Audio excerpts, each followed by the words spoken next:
made us where we were completely independent, where we were totally able to take care of ourselves as soon as we left the house. We knew how to clean everything perfectly. We were nuts about it because she kept everything impeccable, and we all knew how to cook for ourselves because she wanted us to be taught properly. She's a teacher, and she knew that her role, what her role was, and that she was going to teach us to do everything. We never sewed all our clothes, but we were able to, you and I learned to sew well enough to be able to do all the basics, so we don't have to throw our clothes away because a hem fell out or something like that, or that, you know, we're not afraid to use our sewing machines. And it's because she taught us well how to do it well enough. I remember hating it when I was young, that I would break out in a sweat, that it was just torture, but it was necessary, and I'm thankful every day that she taught me to do those things. So we loved to garden because of Mom, because she did all that gardening, and we saw how much she enjoyed it and how everything was just perfect. That also came from Granny. And which that's Mother learned. Well, she kept on going too. You know, she couldn't teach us a lot of stuff because we didn't live on the farm. right. So let's talk. Let's speak a little to her growing up, her childhood. She told me that she sat in the windowsill. Her and Peggy sat in the windowsill while if the sewing machine was in front of the windowsill, and Granny would sew. And it was, the sewing machine was not electric, and you had to press the pedal on the floor to make it go. And they had to be really careful they didn't get their toes down there because Granny would squash them with the pedal. Mom used to talk about how when she was in college, it'd be looking neat and just right was so important to her that she would go home after the morning, and she'd go home for lunch, and she would take her dress off and iron it again before going out for the second part of the day, because she wanted her things ironed so perfectly and to looking neat. I don't think she had a lot of confidence in her appearance, so she knew that if she everything looked neat, that she would be more attractive that way, I suppose, or feel more attractive that way. She learned a lot from her roommate in college, who was a home economics major. She talked about that a whole lot. Because she said that she learned about nutrition, and that's why she always made sure We had our 3 meals, our 3 items. which were A green, a starch, and a meat. right.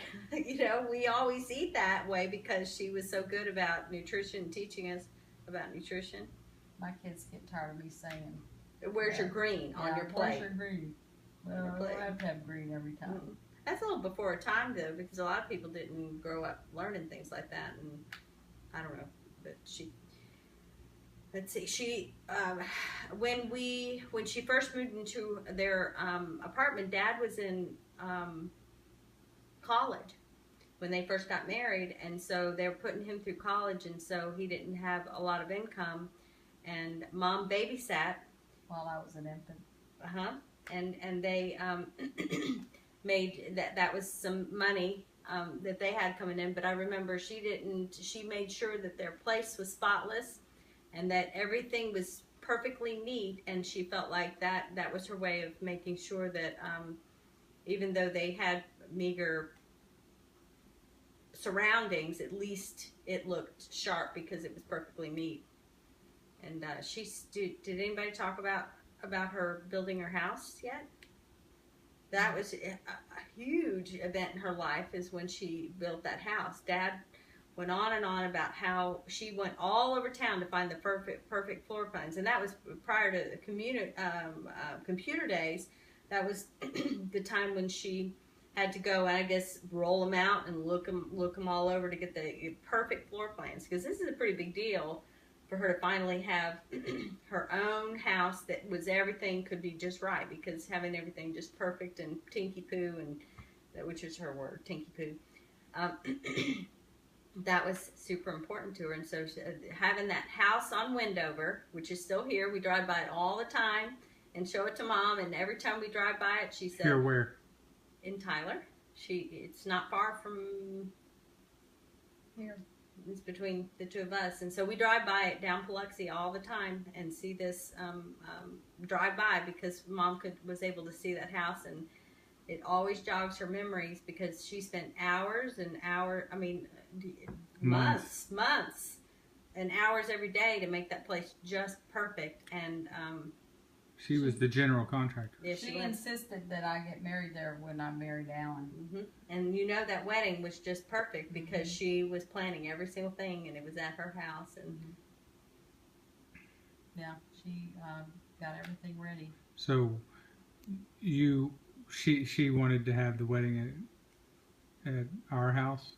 She wanted to have the wedding on Wendover, the house that she built. The house she built, yeah. Okay. What'd she do? She just said, here's the doors unlocked. Go on in.